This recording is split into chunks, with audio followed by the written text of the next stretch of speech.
Hey, so since we hit 800,000 subscribers on the main channel, I thought it would be a good idea to record a questions and answers. So you guys ask me questions on my Instagram, iFergYT, link is in the description if you want to follow it. We're about to hit 70,000. We're actually on 69 right now, so there you go. But either way, you guys ask me questions and I'm gonna answer them in this video. So without any further ado, subscribe and let's get started.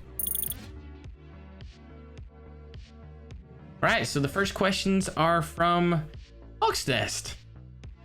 Why are you ass? You are so ass. What is it like being ass? Ass. And lastly, but certainly not least, I have a small peen. That's what Oxnest said. He said he had a small peen, small diddly. So to answer these questions, why am I ass? I don't know. What's it like being? It's pretty bad, bro. It's tough out here being terrible. And I have a small peen. He said, okay. I didn't want to know about how small your peen was because I already know it's tiny. Why you bullying me?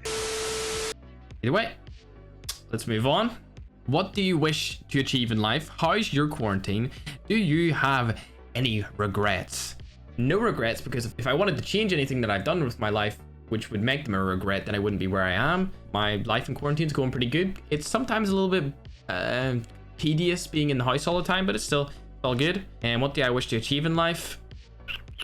I want to globally impact the world to where I can make more people realize that they don't need to follow somebody else's plan for their life, and they can go and do their own thing with their life and follow the purpose that they have made for themselves instead of trying to follow what other people have set out for them. For example, if your parents tell you that you have to be a doctor, you don't actually have to go and be a doctor. You can do whatever you want to do as long as you feel like it's your purpose and it makes you happy.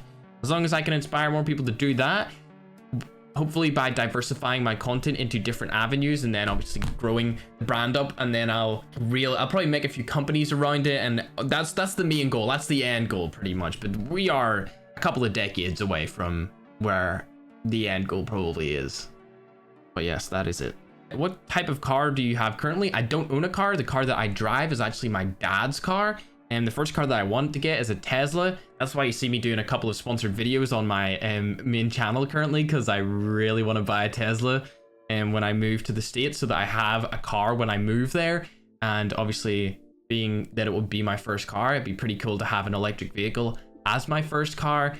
And it being a Tesla, I'm a really big fan of Elon Musk and what he does. He's probably one of the only people that I idolize in this world per se, because everyone else is not really. I don't want to say everyone else is not having global impact, but when it comes to the future of our entire civilization, that guy is at the top of the spectrum when it comes to being the most influential. So yeah, I want a Tesla to be my first car, and I don't have one currently. Do I respond to fans' comments? Of course, all the time. If you see me in the comment section of my videos, I'm always hearting, and I'll reply to a couple every video pretty much. What that I use for recording, OBS and Elgato. What were your intentions when starting YouTube? I just wanted to play games. Wanted to play games and talk to people pretty much. It's all changed now though. I want to do a lot more.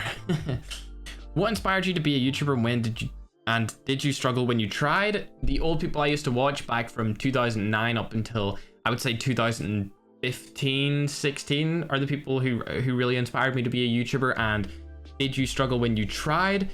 Yeah, of course. Everything that is worth it in this world, there's going to be a struggle. Nothing good comes easy. So there you go. Everyone struggles when they're a YouTuber. It's just a part of the process. It's like struggling in daily life. Like, everyone's got their own struggles, and it's no different with YouTube, but I love it.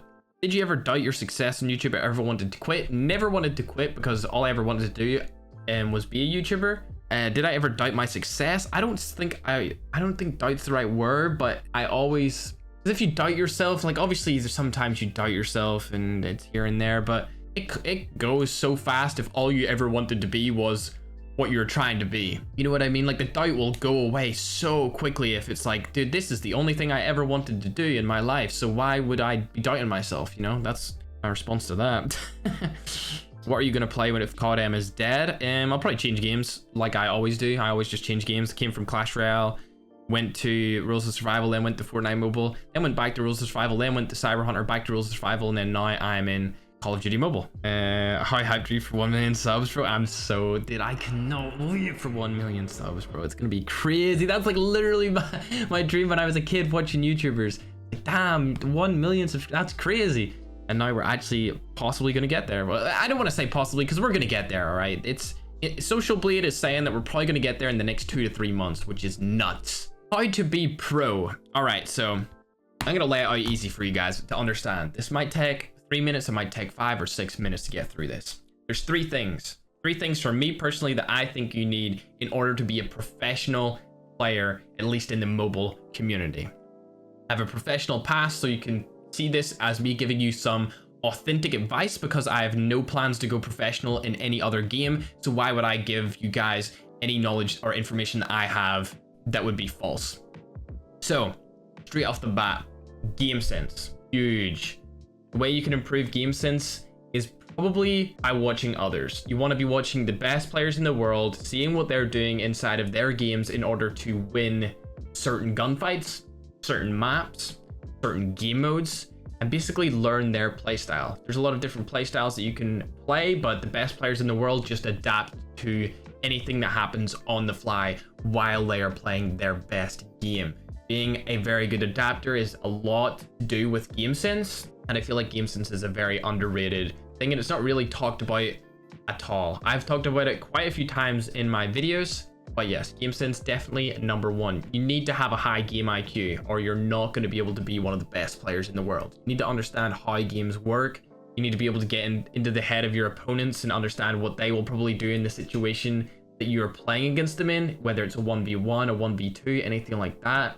If you're capturing a flag, you need to learn the spawns and understand where people are going to rotate around in the map, etc, etc. Game sense is absolutely huge. You need to understand what is going on inside of the game where you can be the best. Number two, mechanics. This is the easiest one. However, it is the one that most people look at. It's your aim, your gun skill, recoil control, your movement, whether it's sliding, jumping, drop shotting, even slide jumping, your ability to 180 around as quickly as possible accurately, your ability to laser people across the map efficiently. Mechanics are huge inside of shooting games, absolutely huge. These are the easiest to grab though, because there is no IQ involved in mechanics. All it is you sitting down consistently every single day and playing the damn game as hard as you can and trying your best every time you hop on the game. Number three, you want to be a professional player. In this game particularly, you need to have a good mental attitude when it comes to losing, winning, and your teammates. You can never say while you're playing with a team that you are the best player in the game. That is strict no-no. Nobody wants to play with somebody who automatically thinks that they are the top dog in the team. Your teammates and you all need to be on an even playing field when it comes to mentality of how the team's doing. Everything that you are doing within the team needs to be to help the team, not to help yourself. For example, when me and Hawksnest played for Cloud9 as Mobile Battle Royale pros, it was known that I had very good aim in the games that we were playing. So in order for us to achieve higher kills, I would get certain attachments or certain guns as a priority because I would have a very good long range aim. Now, if Hawksnest had an ego, he would have said, no, we're not going to give the best aimer on our team these attachments, I want to have them. But because Hawksnest doesn't have a big ego and all he wanted to do was win, he understood that giving me the attachment or the gun was better for the team overall because we would gain or garner more points over a 5-game series of Battle Royale than what we would have if maybe we didn't use the attachments the way they were meant to be used or the guns the way they were meant to be used. And that is something that you really need to come over. Certain people are better with certain guns and stuff, like in Battle Royale. It's slightly different over there than it is to Call of Duty Mobile. But if I could give you guys a Call of Duty Mobile example, is there's roles in Call of Duty Mobile for certain game modes. Like there's anchors, and there's objective-based players, there's slayers to hold down map control. If you want to be a slayer, like you need to be the best. You need to be the best mechanically gifted player on the team for sure. If you want to be a player, if you're OBJ, you really need to perform well under pressure because you are the last line of defense. If somebody is trying to capture a flag, they're trying to get in the hard point, and you're an objective-based player, you are the last line of defense, so they need to be the best players under pressure. And then an anchor, they need to understand the game. They need to understand where people are coming from in order to steal spawns off you, and they are super important players. The anchor and the objective-based player will not show up good on a stat sheet. They're not going to show up as the best player in the game on the stat sheet. The Slayers are, because they're getting the most kills. But the anchor and the objective-based player need to understand that they are fitting the role in order for their team to win. And that is a very hard thing to come by when you're trying to build a team, and having that attitude of all you care about is winning and not about the stat sheet or the score sheet for your team. That will get you further than anything else probably in the life of being a pro. The third one is probably the best, like having a good mental attitude with the team and growing and learning with your team, helping each other out as much as possible, will help you more than anything else. And because that's very hard to come by, having a very solid team environment and good chemistry. You don't often see that at all in professional games. What's your biggest fear and where is your dream vacation? My biggest fear is not reaching my potential, my highest potential. That scares me a lot, especially if I'm sitting there doing nothing. It makes me anxious knowing that I can do something else or do something more. Even saving my money makes me anxious, because I know I could be spending it in different areas in order to grow as a person or grow the brand of Ferg or anything like that. Like even just sitting on income makes me super like anxious. Like, why am I not investing this and stuff like that? Or sitting on time, like when you have extra time, why am I not doing this? Why am I not doing that? Why am I not trying to get better at this, get better at that? Those are my biggest fears, just not reaching the full potential. Where's my dream vacation? I don't really have a dream vacation. I get stimulated more by intriguing conversations than I would do by relaxing on a shoreline. So I guess my dream vacation or my dream day off would be to talk to some very knowledgeable individuals. Examples being obviously Elon Musk. I'd like to have a conversation with Joe Rogan and how different people interact with other people. And I would love to be able to talk to him about his experience with certain people and how people are different on the podcast rather than off the podcast, and if it changes often, because I'm sure it does. People always want to put their best front forward, and when they're on a show or on YouTube or stuff like that, I'd love to talk to him about that. Obviously Elon Musk, I'd love to talk to him about anything to do with the thought process behind building companies, where he sees himself in the future. So many questions to ask Elon Musk. And then thirdly, which is probably a pretty controversial pick of a dream vacation / conversation, because conversations to me are much more beneficial than just sitting there doing nothing. I would like to talk to Logan Paul. I don't want to know why he did like the forest situation. I don't care about that. I want to know what he learned from it, not from oh, this changed my whole outsight on life. I want to know what he learned from his friends who were talking trash to him. I want to know what he felt in that particular time when everyone was against him. I want to know what he done in order to get out of that position of feeling terrible. I want to know how he came back and built such a strong empire, even though that happened, even though I kind of know with the boxing matches and situations like that, that had a big part to play. And I want to know where he sees himself in the next year, because saying where do you see yourself in 5 to 10 years is unrealistic. Saying where you see yourself in the next year is hyper realistic, because you kind of know what's going to happen in the next year. Obviously you can't say everything word for word, but you kind of know what's happening. So there you go. My dream vacation would be 3 conversations with those 3 people. And biggest fear is not reaching potential. Would you ever do a fan meetup? Yeah, of course. I'd love to do a fan meetup. That would be great. I would be able to learn a lot about the people who watch me, which would be really good, because then I could obviously tailor my content more towards you guys and see what you guys actually like, because it's different meeting people in real life than it is reading comments, because there's no emotion behind the comments, to be quite honest. And then, did you drop out of college to become a full-time YouTuber? No, I dropped out of high school. Did you ever think you were going to be this big of a YouTuber? To say no would be wrong, but to say yes would also be wrong. Yes, I did think I would be this YouTuber because I knew I was never going to give up.